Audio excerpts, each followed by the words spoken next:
Here we're going to take what we know and analyze these molecules to determine if each one is chiral, achiral, or mesoachiral. And we're also going to assign any chiral centers in each of the molecules.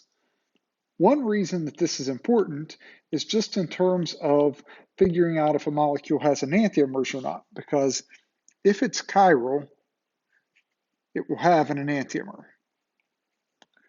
If it's achiral or mesoachiral, achiral molecules do not have enantiomers.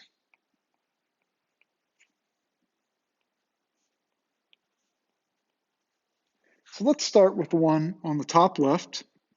And if you look at this, sometimes this will throw people off because wedges are drawn in to show three-dimensionality.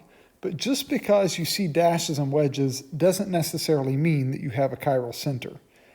In fact, if we look at this carbon right here and want to see if it's a chiral center, look for 4 different groups. Well, we have this big group that makes the other portion of the molecule. We have an implied hydrogen, but the problem is this is a methyl group and this is a methyl group. Those are the same, so there's not 4 different groups.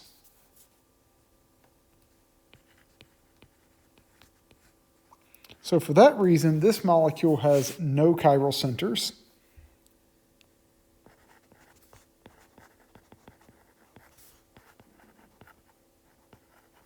And we would classify it as simply achiral.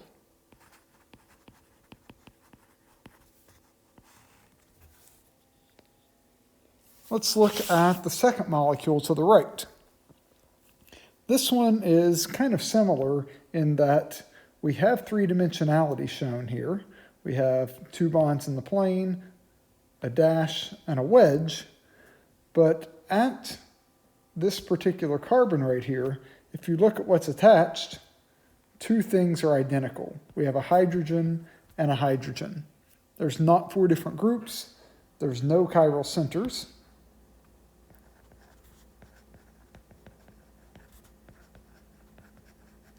Therefore, this is just an achiral molecule.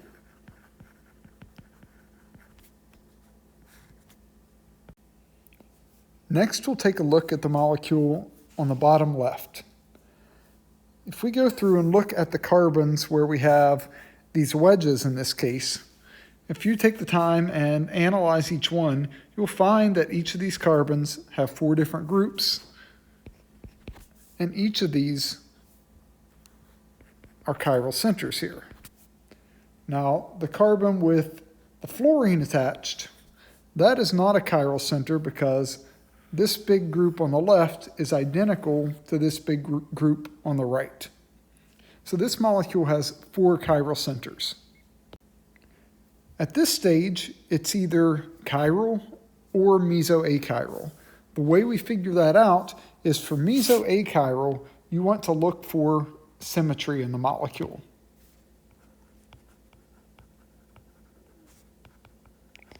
And if we look at this particular one, right here through the carbon where the fluorine is at, we can draw a plane of symmetry.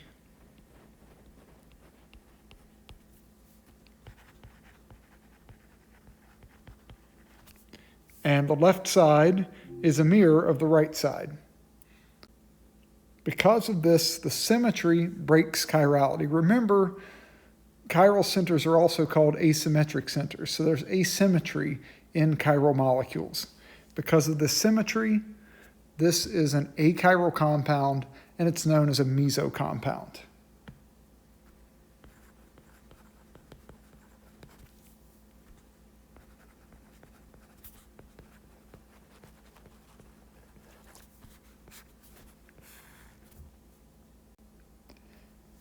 It's really almost enough just to say this is achiral, like the molecule up here, because with them both being achiral, they do not have enantiomers. But this meso compound actually kind of takes it one step further just to say that it's achiral, but it does have chiral centers. Finally, if we take a look at our last compound, we're looking at the carbon here with the bromine where you have a wedge. We also know that even though it's implied, There's a hydrogen here, and that must be on a dash. We have 4 different groups around that carbon. We have a methyl, a hydrogen, a bromine, and an ethyl. So for that reason, this is a chiral center. We have 1 chiral center. This molecule must be chiral.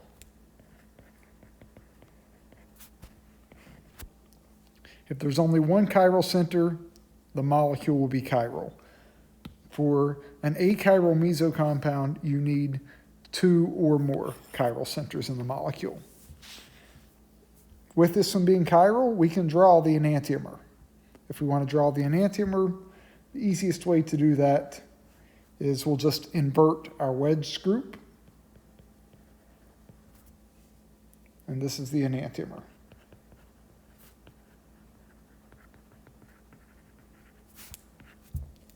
The rest of these molecules do not have enantiomers. If you were to draw the mirror image of any of these first 3, they would just be identical to the original compound.